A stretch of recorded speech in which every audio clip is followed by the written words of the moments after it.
This is 19th century masturbation.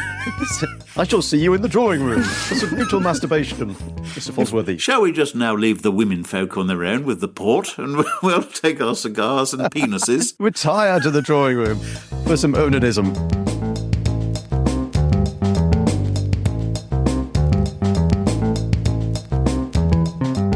Smashing Security, Episode 320, City Jerks, AI Animals, and Is the BBC Hacking Again, with Carole, Theriault and Graham Cluley. Hello, and welcome to Smashing Security, Episode 320. My name's Graham Cluley. And I'm Carole Theriault. And this week on the show, Carole, we are joined by a very special guest, someone who's been on the show plenty of times before. It is the co-host of the Lazarus Heist, as well as cybercrime author Geoff White. Hello, Geoff. Hi, how you guys doing? Oh, Geoff, it's so good to have you back. It's been months, actually, since we've spoken. Has it? Feels like only yesterday. No, I don't know if that's a good thing. You were hounding me to appear on your podcast again. Oh. Yeah. It's been a while, yeah. You're a busy guy, though. What have you been up to? Yes, I've been writing a book, and the book is about money laundering and technology. It's going to be out next year, and it's basically leading on from a lot of the work I've done around sort of North Koreans and other cyber criminals, because I've sort of realised the one thing a lot of them have in common, along with a lot of other criminals, is money laundering. You know, they all, when they make their money, they all need to wash it somewhere. And tech has played a huge and pivotal role in that activity. So I'm exploring that, which has been fun. Oh my God, I bet it has. Yeah. So, Geoff, I was wondering, is it because you've learnt so much about how much money can be made through North Korean hacking and cybercrime and all the rest of it, and your podcast and your books and everything, that you're now showing this interest in money laundering, what to do with all this money you're making? Yeah. I'm trying to pick up some tips so I can wash the millions of pounds I've got stacked in my room. That's actually the soundproofing for this podcast. That's why the audio sounds so good, because I've stacked up my banknotes behind me in a huge pile. Brilliant. But before we kick the show off, let's thank this week's wonderful sponsors, Bitwarden, Collide, and Outpost 24. It's their support that help us give you this show for free. Now, coming up in today's show, Graham, what do you got? I'm going to be taking you to a couple of rather unsavoury websites. Oh, I don't know if I want to go there. Geoff, what about you? We'll be talking about scammers and telly. Cool. And I'm talking about AI, robotics, and the animal kingdom coming together. All this and much more are coming up on this episode of Smashing Security.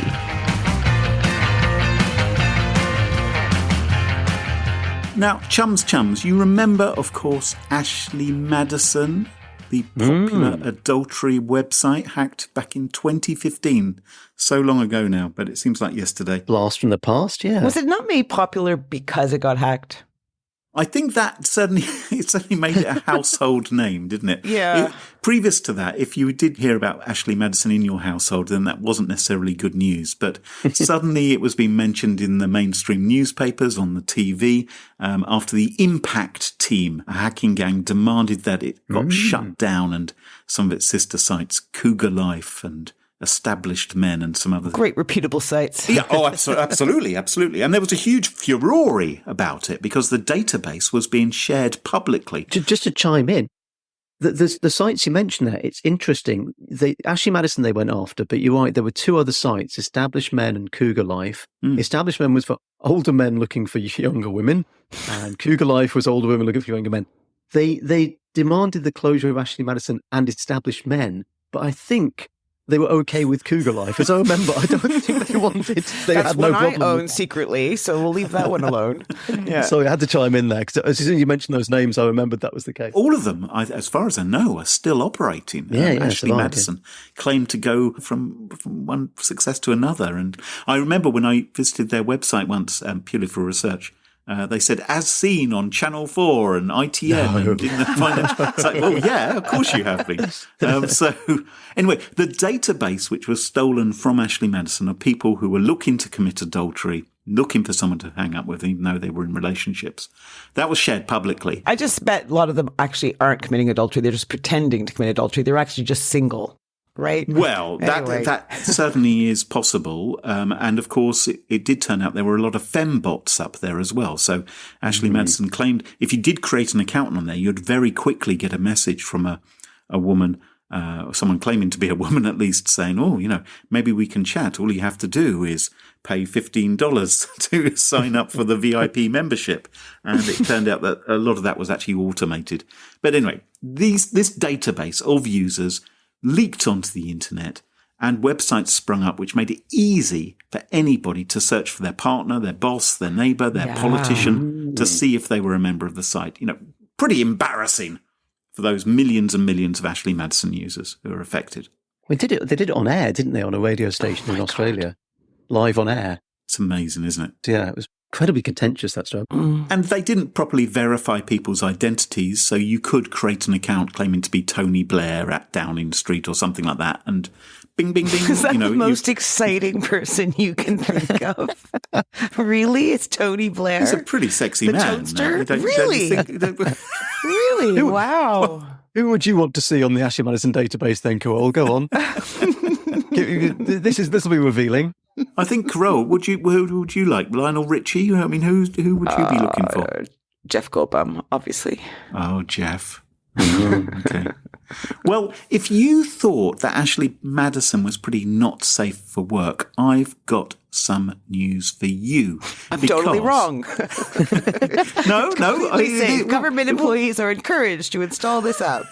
It was obviously not safe for work, but something even worse has happened. Because hackers have once again stolen email addresses, direct messages, other personal data, including profile pictures, sex orientation, date of birth, city, state, IP addresses, biographies of people on a couple of different sites. I wouldn't necessarily call them conventional dating, however. They serve a different niche. And what kind of niche? I have to say, Carole, well, I'm a little bit nervous about going into this story because I know how you like me to be a bit more prudish. You think sometimes maybe you're a pervert. I'm pushing things a little bit too much. Yeah. Well, I don't know about pervert, but there's it's slightly on the borders of the normal. So there is a website which has just suffered a breach. 77,000 of its users have had their details leaked. They've come out. And at least sometimes it's just the details. It's a good thing, right? It's well. So the site is called City Jerks, and cityjerks.com. It's not for people who cut you up going around the roundabout. It's not for it's not for people who work in finance who are a bit of an arsehole. City Jerks is a website which is devoted to the subject of mutual masturbation.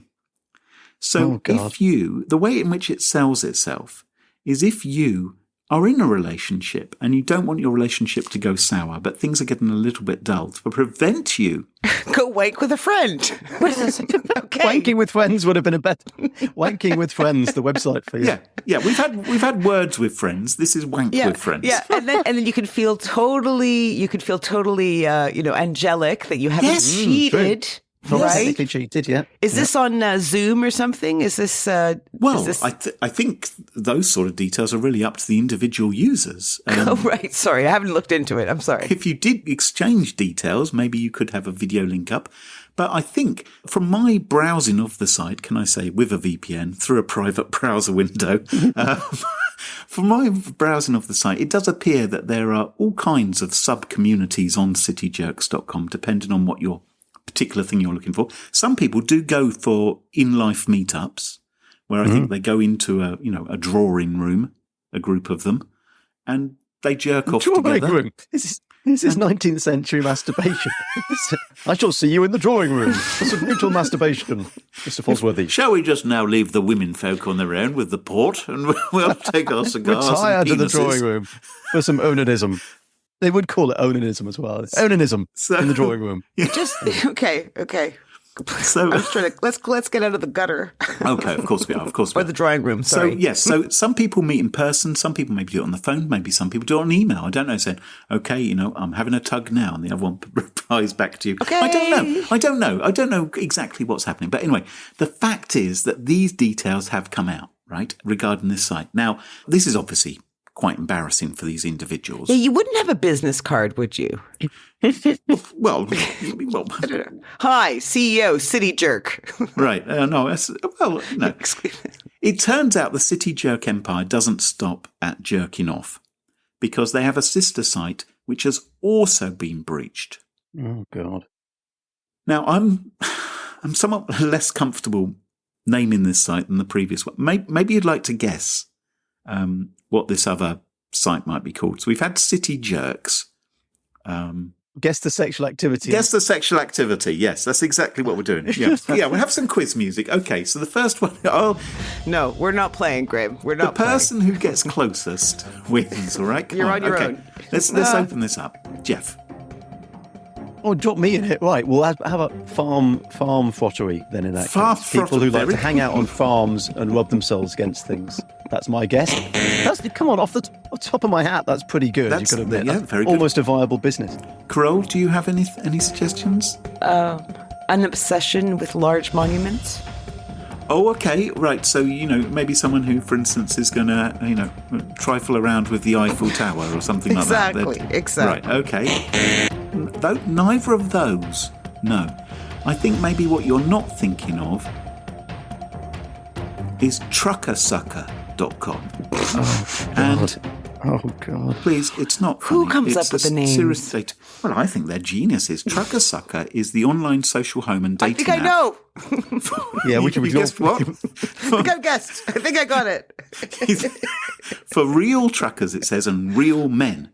So if you are looking for a relationship with a trucker, or if you are a trucker and you want to be off, then this is the site to go to. And they invite men to join. It seems a bit sexist to me. Some people are on like the treadmill right now listening to this. Right. Just at breakfast.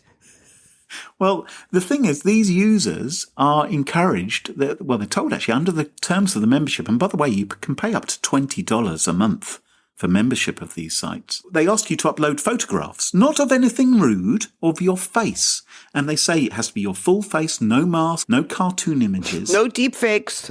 And so people's real images, and I've been to truckersucker.com, are on this site, and you can, just as with City Jerks. Okay, how many do you think really used their face as opposed to their Uncle Dave's or something? Well, poor old Uncle Dave. I know, I agree.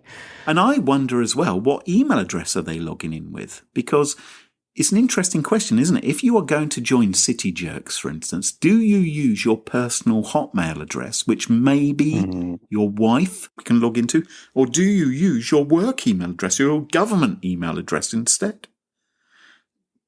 Lots of potential here for blackmail and for abuse. If you're an idiot, yeah.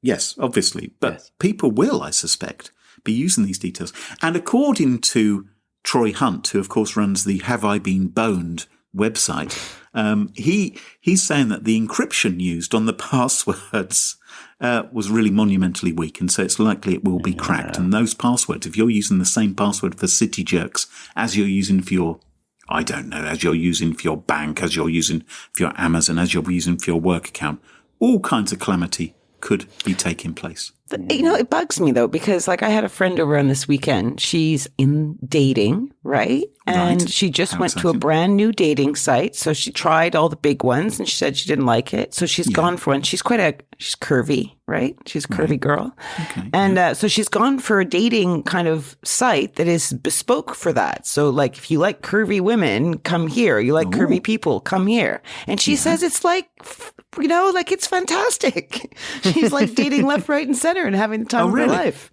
Yeah. Oh, cool. But like to your point, it's a smaller place. Who knows how good its security is? On City Jerks, you can be sure there'll be an SSL handshake at the very least, right? This was all leading up to that. I know, wasn't it, exactly. There was one gag at the end of the whole thing. Come on. We all need to come together. I think we shouldn't be too snobby about these sites. Obviously, people are using these maybe for legitimate reasons. Who are we to judge? Who are we to shame? Nobody. We're judging the companies that are putting up these sites and not actually protecting them. Security, And the cybersecurity experts should be offering them a helping hand, otherwise we're all going to end up in a great big mess. Who's the CIO of Trucker Sucker? That's what I want to know. Well, I haven't looked him up on LinkedIn. Shall I look him up? Right, Yeah. let's look up LinkedIn. Okay, search. LinkedIn. I'm logging in right now to LinkedIn. Current company, Trucker Sucker. Trucker Sucker. Let's just see. Oh, God. Are you using an anonymous window again? Oh, no, I'm not. Oh, damn. Now he's going to know that I've viewed him. You see, Quick, this is how so many people get caught. Reverse. I'll delete my account. I mean, I'll advise people to delete their accounts right now. Really glad you came on the show, Geoff. Glad you came on the show. Yeah, it's too late to back out. Jeff, what have you got for us this week? I'm going to go down a slightly more serious and certainly less sexual route. Lord.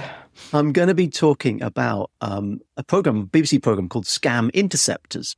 Okay. Which your august listeners, some of them may be forgiven for not having come across because it's a daytime TV program. So Scam Interceptors is a 10 a.m. BBC One program. And it has to be said, among the sort of pantheon of daytime TV programs, Scam Interceptors, for me, aims conspicuously higher than a lot of the daytime TV fodder you get.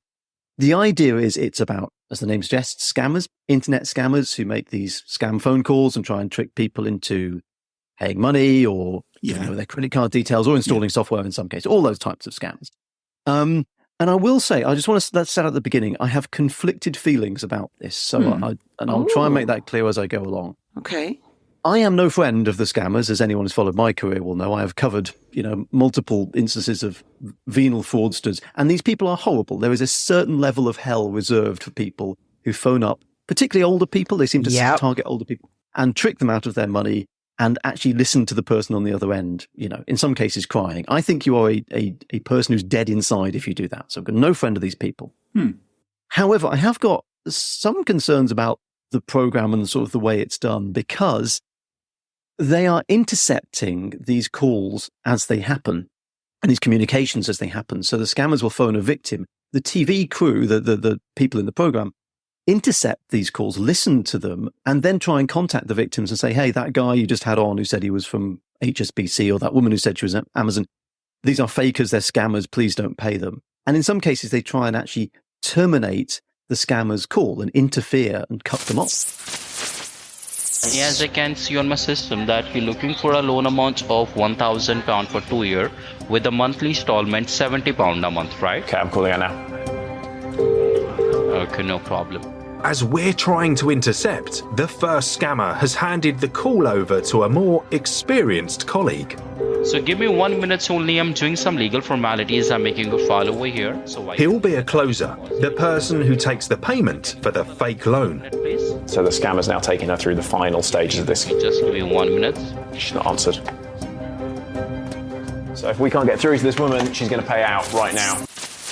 So how do they know about it? I'm sorry, I'm missing some point. So okay, there's an older lady, she's getting a call. How do they know? An excellent question. This is where the concerns come in. There is a chap who's quite well known called Jim Browning, who is a sort of scam beta kind of person, scam targeter. Does a lot of research about this and has worked himself with the BBC before, as have I, by the way. I'm not got a problem with the BBC. I freelance for them myself. He worked notably with Panorama on a program a few years ago, and he actually got CCTV footage from inside one of these scam factories, which I'm pretty sure was in India.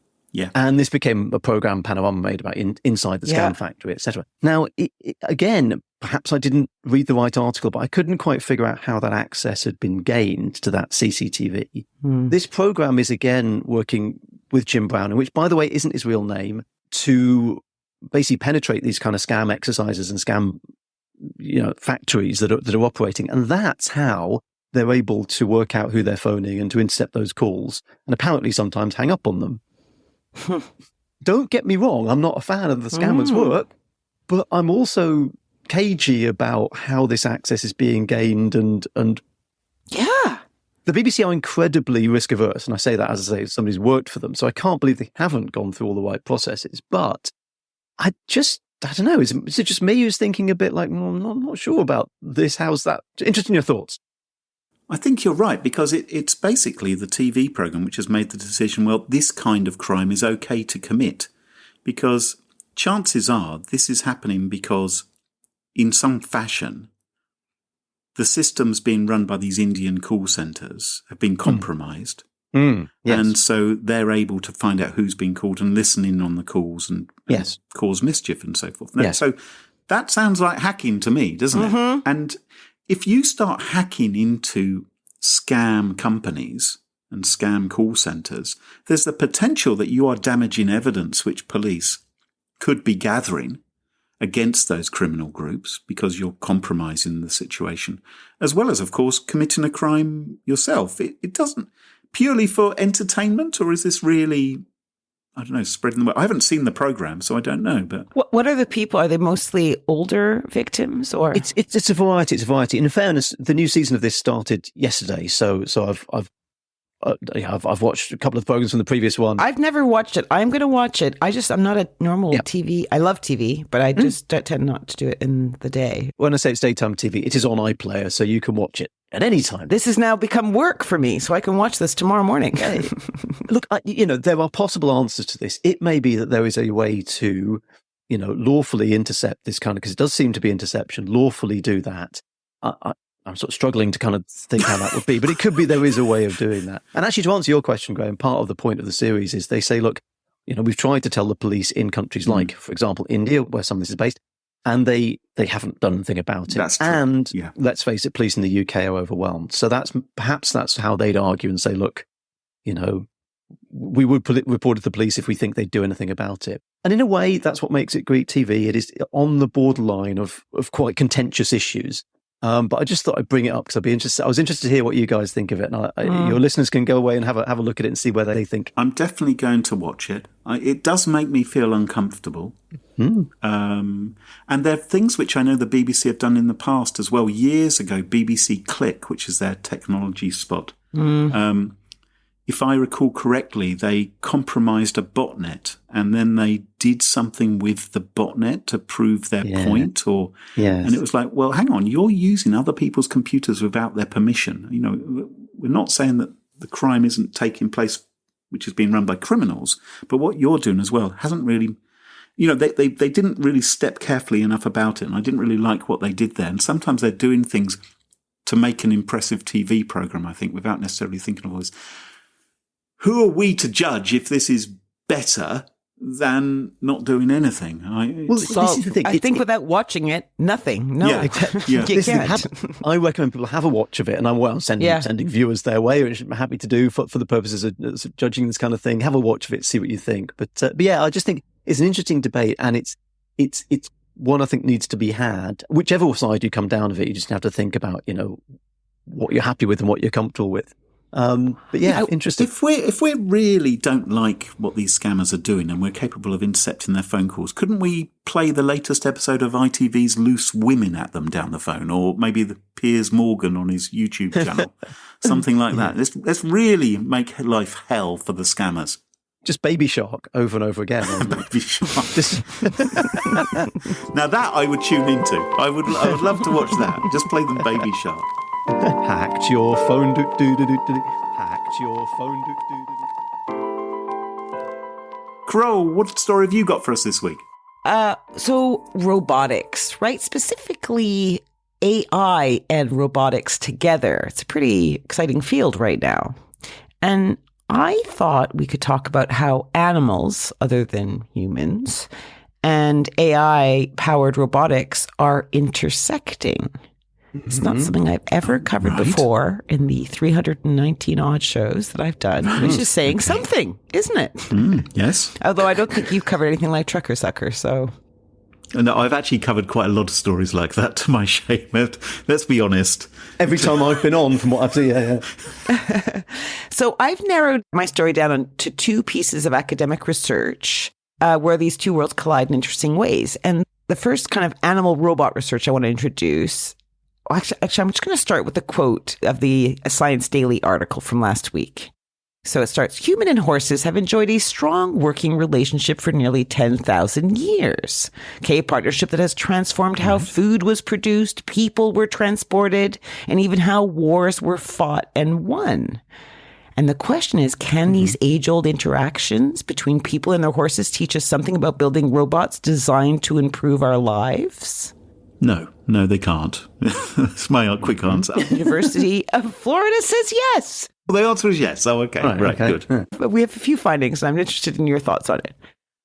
So the article talks to a researcher from the University of Florida about her recent paper called How a Horse Whisperer Can Help Engineers Build Better Robots. And the idea came as researchers wanted to improve how humans interact with autonomous vehicles and other forms of AI, right? It has to be able to say how far something is, don't hit this thing. And the researchers were like, this has happened before, right? Horses, can do this intuitively. We've taught them how to do it in our relationship, working with them over a millennia. To tell us how far I've never had a horse tell me how far it was to go. But that's a really good point. How much does the horse like this relationship, right? Who's asked the horse? Yeah. I would think horses wouldn't like it. You'd be like, why the long face? Come on, guys. What's the problem? Yeah. I'm loving all the heavy machinery that you're tying to me so I can pull it through a field. Right. Or love the tourists, in the crowded cities. Love all that. But maybe they didn't have much choice in the matter, right? And maybe in the beginning, robots won't either. It's interesting, isn't it? This comes down to one of the things about robotics and AI, is that because AI is so difficult to sort of pin down, it's such a sort of nebulous and thorny topic. Certainly whenever I was trying to do it, as a journalist, particularly for TV, they'd always want you to film a robot, and you'd have to sort of say, well, that's not necessarily AI. You can put AI into a robot, but the two things aren't equivalent. You can have robots that aren't AI and AIs that aren't robots. So it strikes me with this that they're sort of they're aiming at quite a narrow field of where robotics and AI will come together. Yeah. Well, so they apparently this multidisciplinary collaboration involved expertise from engineering and animal science and qualitative research methodologies. And they, contacted equine behavior and management programs at the university and spent months observing classes. Horse experts were involved, thoroughbred trainers, devoted horse owners, and they collected all this data, which presumably they used AI to crunch. And you want to know what they've learned? They learned two interesting things. Yeah. One is a horse speaks with its body, right? So its ears point to where something catches its attention. And the thought is that perhaps they could build similar types of nonverbal expressions in robots, like ears that point when there's a knock on the door, if you had a digital, a robo-dog or something, or something visual in the car when there's a pedestrian on the side of the street, for example. See, I thought you were going to say if you had a horse in your living room, if you were deaf, it would tell you there's someone at the door. With his ear. That's what I was picturing. I thought this maybe, wouldn't a light bulb be easier? How is this helpful? How is this helpful to have a robot in your house? You'd have to look at where its ears are bloody pointing to work out what it's doing. Just tell me where the problem is. Don't point your ears at it. I don't want to interpret the signals, the modern dance signals. Oh, is this like your nightmare? See, I quite like this. I think these things would help. I think that what they're trying to achieve. Of course you'd like it, Carole. Years ago, you told us all that you wanted to marry a horse. You said if you couldn't find a right man. Well, that was just to entertain a dinner party ensemble. Oh, okay. There's another thing they learned, which was, or they are thinking about, is the notion of respect. So when a horse trainer first works with a horse, they look for signs of respect from the horse for its human partner. Mm-hmm. And the idea is, could that notion not be applied to a robot? Would we be more comfortable with them if they had tells to show us that they respected us as masters or as partners? I'd be like, hey, Graham, you're such a swell guy, and I'm loving this request. Loving it. High five. Or, oh my God, Geoff, you're the smartest man out there. Would they be disappointed I couldn't swivel my ears, though? I mean, it is, because I can't. Should people who... No, but you talk with your face, right? Your eyebrows, will rise. One of the places, yeah. A little bit, yeah. Not very much.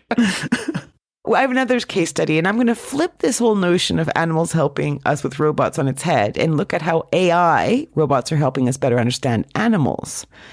And this is all about digital bioacoustics.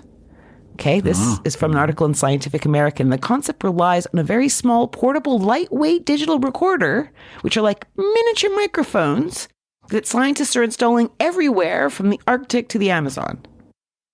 And you can put these microphones on the backs of turtles or whales. You can put them deep in the ocean or on the highest mountaintop, or attach them to birds. I'd be pretty pissed off if I was a tortoise. I know. What if you were just walking through nature thinking you're completely on your own and you burst into song? Yes. I'm a little teapot, say. Right? You don't want that recorded. But yeah, who owns the rights to all this stuff exactly? Does Simon Cowell know about all of this? A tortoise doesn't move fast enough to avoid the microphone being put on them. At least, faster animals can outrun you. Oh. But, So they can record continuously 24/7 in remote places that scientists can't easily reach. Even in the dark, they can record without the... How are these powered? I don't know. How do they collect the recordings? I don't know, but they get a lot of data. Okay, there's a data deluge that comes from this. And this is where AI comes in, because it's the same... natural language processing algorithms that we use to teach other things to be able to detect patterns in non-human communication. So there's this researcher from Berlin, University of Berlin, who studies bee communication. And when honeybees speak to one another, apparently it's with their body movements, right, as well as sound. Mm-hmm. Now, computers, and particularly deep learning algorithms, are able to follow this because you can use computer vision combined with natural language processing. So they've reportedly got these algorithms to a point where they're actually able to track individual bees, plus they're able to determine what impact the communication of an individual might have on another bee. Oh. And so the next step was to encode this information into a robot they called RoboBee. Okay, and after 7 or 8 prototypes, our Berlin-based researcher came up with a bee that could enter a hive, and it would essentially emit commands that the honeybees would obey. That's so interesting, isn't it? Yes, it's crazy. Scale that up, you've got like world domination, haven't you? I mean, basically, if you could do humans and do the body language and the communication, just run the same thing as in the bee colony. Whoa, that's impressive. So apparently RoboBee goes in there and says, hey, everybody, shush your shusher signal. And all the bees quiet. Make more honey. Make more honey. Fine. All right. Stop making honey. Stop making. This is brilliant. Absolutely amazing. There's so many things like, do animals lie to each other? And what do you do if, do they recognize a fib? Do they trust them repeatedly? Oh, that's so interesting. I know you should never play cards with a cheetah. I know that. That's one thing to really watch out for. I think this is genuinely fascinating, Carole, but I have to say, as you were saying it, the one place my brain went was, if I was in control of the RoboBee, I'd just do something stupid like trying to get them all to dance in a conga. Yes. The Macarena, yeah. That would be the first thing I'd do. Get them to do the Macarena. Yes, exactly. So you would ruin our honey harvests. But imagine the TikTok views that Geoff would get if he did that. That's the thing. That's why he's doing it. Seriously, Geoff White is dancing bees.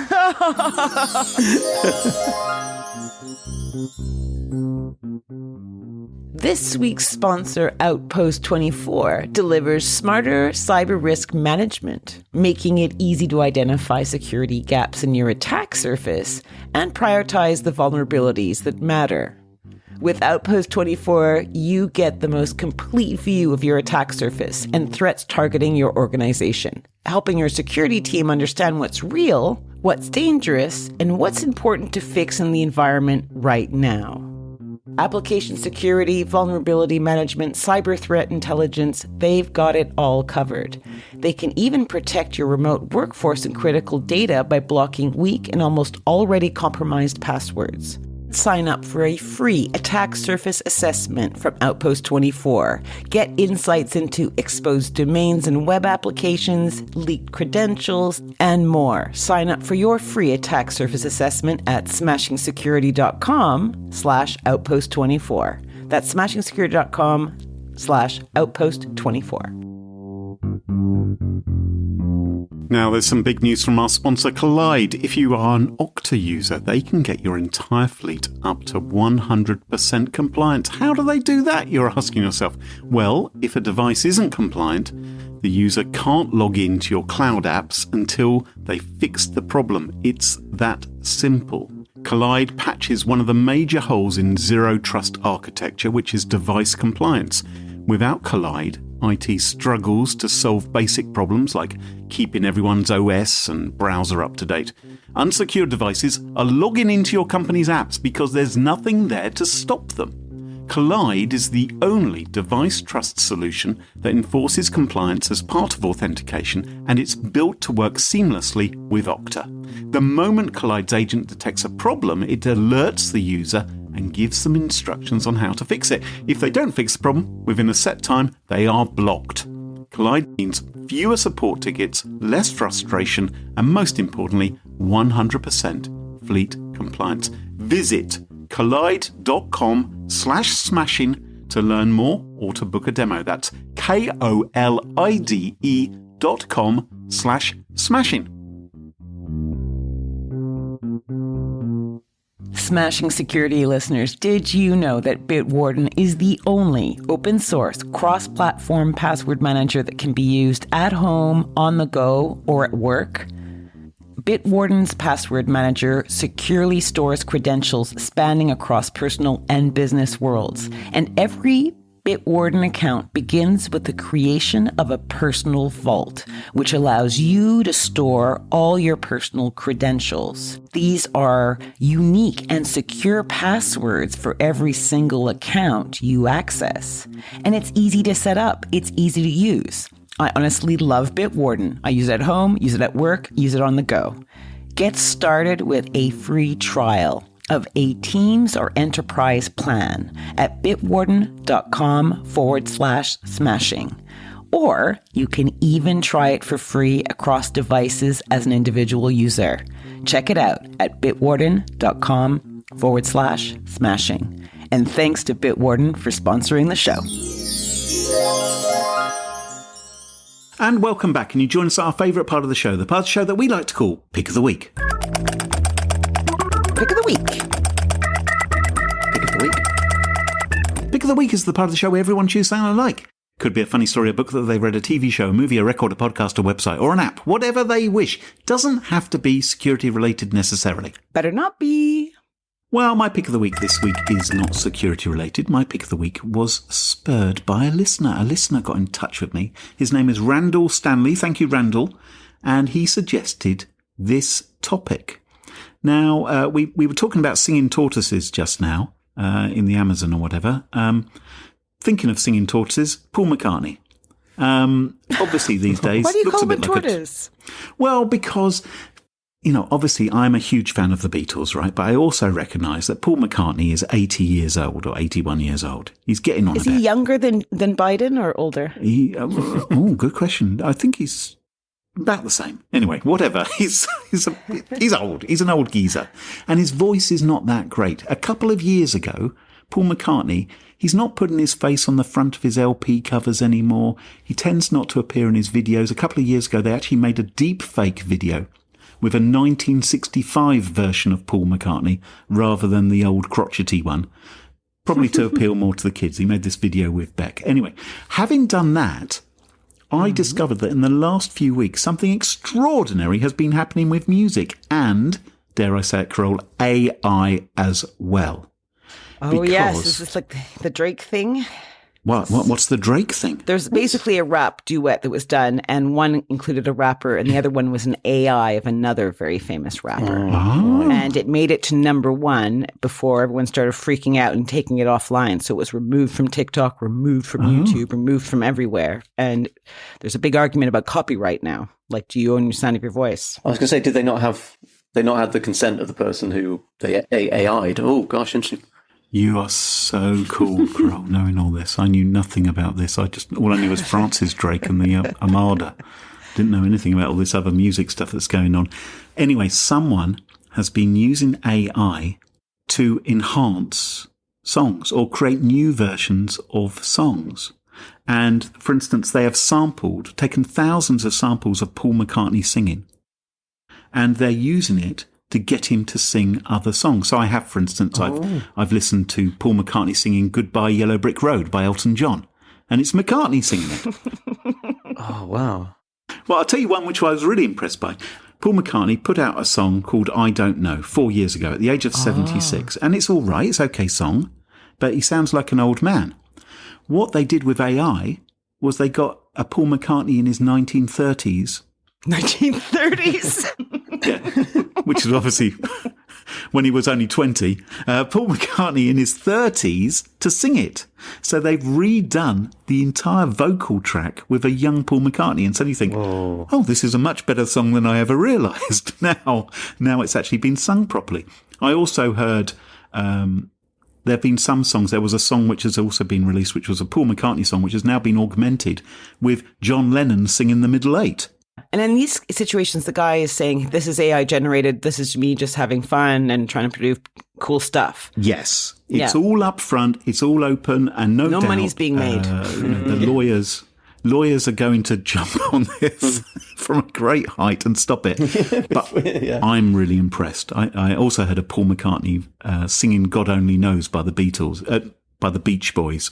So there's all kinds of impressive stuff going on with AI. We haven't yet got Yoko singing anything in tune, which really will be the ultimate test. Yoko alone. What? Come on. It's great they've started on Paul McCartney. That is fantastic. But I just think there's so much room for manoeuvre. I would love to hear Katy Perry doing Napalm Death. You just want a big mashup. I do. You know, Björk doing Slayer. I just think there's a lot of potential here. We really need to push the boundaries of this. Let's not stop at Paul McCartney is my message to whoever's behind this. I don't think they're going to. But, so I'm really impressed by the technology. All kinds of questions as ever. As we've been raising all throughout this show. Twisted Sister doing Yellow Brick Road. You know, it's anyway, so I'll put some links in the show notes if other people want to check them out, and an article about some of the videos which have already been produced by these clever people before they get shut down. So if you want to check them out, you can. Wow. That's my pick of the week. Geoff, what's your pick of the week? My pick of the week's a podcast. I had a long and boring journey over the bank holiday weekend, and so I was asking on LinkedIn for podcast recommendations, and people came up with some really, really good stuff. On LinkedIn? On LinkedIn, yes. Okay. I've started to come off Twitter. I'm not so keen now on Twitter for a whole variety of reasons. And so I've been embracing LinkedIn, and it's been embracing me. Oh. Anyway, but no, so they had podcast recommendations, and the one that I picked that I really liked, I had a really good time listening to, was a podcast called The Evaporated, which is a really fascinating subject. I think this is what all the good podcasts, or ones I like anyway, do. They introduce you to a world that you didn't know existed, and you feel like, oh. Truckersucker.com, for instance. Oh, God. That introduced me to a world I didn't want to know anything about. So The Evaporated is about people in Japan who disappear. I think I remember the figure rightly. It's something like 80,000 people go missing. It's some astonishing figure. I may have got that completely wrong. Well, how often? How 80,000 what, in a century? No, like in a year. Like 80,000 a year? Yes. Now, but what's interesting is this, in this podcast, is they go into the reasons why and things about Japanese society that mean that a lot of people want to go missing. So they go down the whole organised crime, Yakuza kind of route. There's also, very sadly, quite a lot of domestic violence and familial abuse in Japan. And so there's quite a lot of women actually in the series or they reference a lot of women who want to escape the relationships and so on. And there's a whole industry of people called the night movers who will come along at night and basically move you out while your husband or wife or your people threatening you remove you and what? Kill you or remove you and give you a whole new life? No, the removal men. Take you to a safe house, and there's these little the manga cafes. So manga, the comic books, graphic novels, as I should refer to them as. Those manga cafes often have little rooms in the back where you can stay, like cheap accommodation for people. So sometimes they'll ship you into a manga comic cafe where you can hang out and lay low for a while. Other times they'll just get you, to a different location. You can try and get yourself a new identity. There's a whole culture of this that they go into. It's a really good. It's by Jake Adelstein, who people might know from Tokyo Vice, was his big book, and Shoko Planbeck, who's his co-presenter, who also writes some of the episodes. It's really interesting. It's a really interesting little glimpse into not just a country that I don't know a lot about, but also a world within it that a lot of people don't know about. Really good. How many episodes is it, Geoff? I think it was 6 or 8. It seemed like a limited run. It's not like an ongoing one. So 6 or 8 in that season anyway, and they've got other seasons. So. Well, sounds very interesting. Cool. Carole, what's your pick of the week? My pick of the week is the movie Tetris. Not the game, though the game is awesome, but the movie currently streaming on Apple TV+. And This is probably not the type of movie I would watch, just of having heard about it obliquely. I would just have assumed it was for kids, or like that Emoji Movie. Tetris the movie. But my sister-in-law recommended it, and on the weekend during a lazy afternoon as it drizzled, we slapped it on. Yeah. And it's great. Our lead character is Henk. He's a Dutch-born gaming entrepreneur, raised in the US and now living in Tokyo with his family. Okay, that's where we kind of meet him in 88. And he is trying to sell a self-designed game at a convention, and it's a bust, and his failure leads him to another stall where a Russian game called Tetris is being peddled. And he's immediately addicted and starts a quest to find out how he can become part of its inevitable success. So that's the story plot. And it's obviously based on a true story, although that always bugs me, based on a true story. Like, what does that mean? You could tell me, Geoff. You have to use these terms. Like, how based on the real story does it have to be based? 1%? 10%? There is a tremendous creative license that you've got in that. I mean, based how far back? Yeah. The only thing that arbitrates about how much liberty you can take is what you can get away with the audience. If you really think you're going to annoy them. Yeah. Yeah. Well, the movie is great because it's all about trying to get licensing rights, right? For the arcade, for the computer game, and the, handheld devices that are soon going to be hitting the streets. And Henk, his name is Henk, right? Henk. He's like a beautifully computer nerdy, but also salesy and ballsy character. And he's disarming as well. So he's really interesting to follow. And, you've got all the greedy paws. You've got the Maxwell Empire trying to get its arm in there. You've got Nintendo. You've even got members of the KGB playing more comic light roles and some more serious ones. But everyone's trying to get their mitts on a piece of the Tetris pie because they know it's going to be huge. Yeah. And because when this came out, the Soviet Union still existed, I think? Gorbachev is still in charge. So it would be complicated, the intellectual property rights, I imagine, as to who's going to make money out of this. Exactly. And obviously it's, Western scum, capitalism. So it's 2 hours of great fun. I was like, oh, okay, we'll do it. We'll see. And I really, really enjoyed it. So did John. So, and it has super cute 8-bit graphics and some fab, like 80s fashion and tunes. Cool. So my pick of the week is Tetris, streaming on Apple TV Plus. It gets 2 thumbs up from me. Wonderful. Well, thank you very much, Carole, and thank you, Geoff. I'm sure lots of our listeners would love to follow you online, find out what you are up to at the moment. What's the best way for folks to do that, Geoff? Well, as I said, LinkedIn is probably the best way now. I'm Geoff with a G. Geoff with a G and white like the colour. You'll find there all my stuff. Super duper. And you can follow us on Twitter at SmashInSecurity, no G, Twitter and last have a G. And of course, we also have a Mastodon account. Look for us up there. And make sure never to miss another episode. You can follow Smash In Security in your favourite podcast apps, such as Apple Podcasts, Spotify and Overcast. Massive thank you to this episode's sponsors, Collide, Outpost 24 and Bitwarden. And of course, to our wonderful Patreon community. It's thanks to them all that this show is free. For episode show notes, sponsorship info, guest list, and the entire back catalog of more than 319 episodes, check out smashingsecurity.com. Until next time, cheerio, bye-bye. Bye-bye, bye-bye.